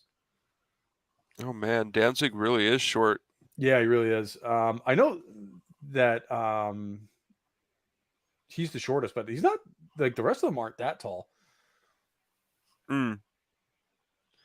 Yeah, it's funny. The guy on the right, um, I'm not sure which one it is, but the guy on the right looks exactly like my buddy that I used to work with out here. Which He kind of looks like Razor Fist a little bit, just with the mutton chops. Oh right, yeah, he does. But Hey, no, and of course you have the standard freaking black leather and all that. Like that's the get ready unofficial. for this, guys. Get The ready un. for this because I'm about to drop something on you. Yeah. Danzig isn't even 5'5". He's Oh, 5'3". holy shit! He's a He's freaking tiny, man. smurf. And I'm not going to play it here because I don't have it lined up, but I have seen a video on, I think it was Facebook, of Glenn getting absolutely laid out by a I fan. love that video.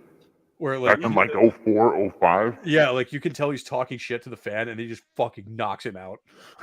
And I think it wasn't a fan. I That's think it was one of the other bands that there was this big fight because it was a festival and this other band had been driving hours to try to get there.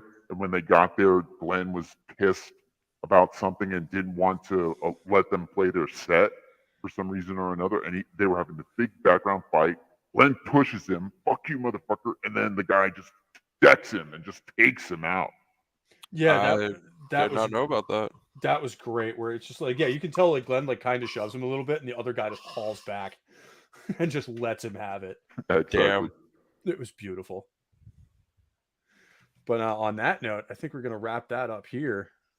And you got to giving you guys a pretty good sense of who Danzig is and who the band are as a whole at the peak of their performance.